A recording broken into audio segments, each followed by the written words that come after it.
ঢাকার জাতীয় press club দুপুর ২টা। হলরুমের বাতাসে অদ্ভুত এক গন্ধ। গরম চায়ের কাপের পাশে ফিসফাস চলছে সাংবাদিকদের মধ্যে। কেউ জানে না আজ কি ঘটতে যাচ্ছে। হঠাৎ মঞ্চে উঠলেন এক সাবেক সচিব, হাত তুলে থামালেন গুঞ্জন। তার কণ্ঠে যেন চাপা আগ্নেয়গিরির শব্দ। জাতীয় সরকার গঠনের প্রস্তাবনা চূড়ান্ত। তারেক রহমান হবেন প্রধানমন্ত্রী, ড শফিকুর রহমান উপপ্রধানমন্ত্রী, রাষ্ট্রপতি হবেন প্রফেসর ড মোহাম্মদ ইউনূস। সেই মুহূর্তে ঘর যেন থমকে গেল। বাইরে দুপুরের আলো থাকলেও হলরুমে নেমে এলো রাজনীতির এক গভীর ছায়া। রাজনীতি এখন আর জনসভায় হয় না, এটা এখন বৈঠকখানা, ওয়াশিংটন, লন্ডন আর কূটনীতিকদের চা চক্রে, যেখানে সিদ্ধান্ত হয় মানুষের অজান্তেই। জাতীয় সরকার গঠনের এই প্রস্তাব কি নিছকই চিন্তাভাবনা, নাকি ইতোমধ্যেই ভাগ হয়ে গেছে কে কোথায় থাকবে? সূত্র বলছে পুরো কাঠামো সাজানো হয়েছে অনুপাতে। বিএনপি ২৫%, জামাত ২০%, এনসিপি ১৫%, ইসলামী আন্দোলন ৫%, বিশেষ গুরুত্বপূর্ণ ব্যক্তি ১০%, বাকি দলসমূহ ২৫%। মজার ব্যাপার হলেও কারো মন্ত্রী হওয়ার সুযোগ নেই। সবাই হবেন প্রতিমন্ত্রী বা উপমন্ত্রী, অর্থাৎ সরকার হবে কালেকটিভ, নেতৃত্ব ছায়ার সিদ্ধান্ত কেন্দ্রীয়। এই কেন্দ্রীয়তা কোথায়? উত্তরটা গোপনে ফিসফিস করে বলা হয় ড ইউনূসের হাতে। এমনকি এই কাঠামোর একটি খসড়া কপি ছড়িয়ে পড়েছে বিদেশি দূতাবাসগুলোর হাতেও। ঢাকায় নিযুক্ত এক পশ্চিমা সাংবাদিক বিশ্লেষণে জানিয়েছেন, দিল্লি এ ব্যাপারে খুশি নয়, কিন্তু ওয়াশিংটন ও বেইজিং খুশি।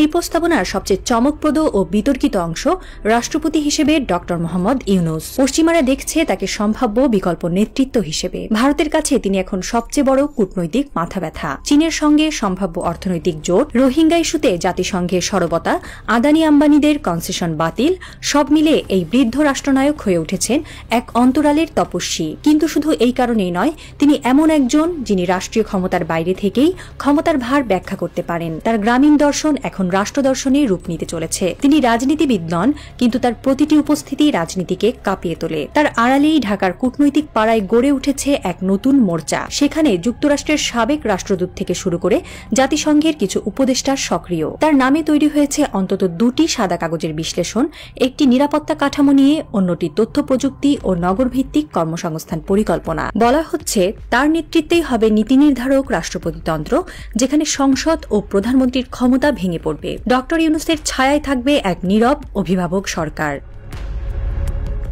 যারা তাকে চায় না তারা জানে এই মানুষটি জিতে গেলে শুধু সরকার বদলাবে না, বদলে যাবে রাষ্ট্রের অর্থনৈতিক রূপরেখা, কূটনৈতিক সমীকরণ এবং আঞ্চলিক ভারসাম্য। এমন এক সরকার যা যুক্তরাষ্ট্রের নেশন বিল্ডিং এক্সপেরিমেন্ট হিসেবে প্রশংসিত হতে পারে, তবে ভারতের দক্ষিণ ব্লকের চোখে সেটি এক নন স্টেট থ্রেট, এক রাষ্ট্রনেতা যার পেছনে নেই কোনো দল, কিন্তু চারপাশে তৈরি হয়েছে এক ছায়া রাষ্ট্র। এই জাতীয় সরকারে আওয়ামী লীগের নাম নেই। বলা হচ্ছে শেখ হাসিনা এখন দিল্লিতে নির্বাসিত।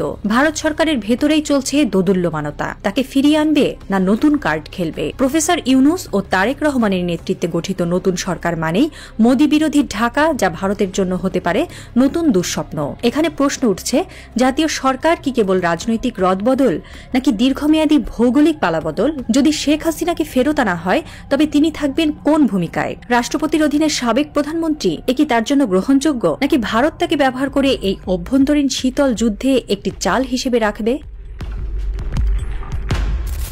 নাগরিকদের সবচেয়ে বড় প্রশ্ন, এই জাতীয় সরকার কদিনের? নির্বাচন কবে হবে, নাকি এটিই হবে নতুন একচেটিয়া চুক্তিপত্র? প্রস্তাবিত নকশা অনুযায়ী রাষ্ট্রপতি, উপরাষ্ট্রপতি ও উপপ্রধানমন্ত্রীর মধ্যে ভাগ হবে ক্ষমতা। প্রধানমন্ত্রী থাকবেন ছায়ার মতো একজন প্রতিনিধি মাত্র, যিনি বাস্তব সিদ্ধান্তে অংশ নিতে পারবেন না। এর অর্থ গণতন্ত্রের নামেই গোপন প্রশাসন, প্রতিনিধিত্বের আড়ালে অভিভাবকতন্ত্র।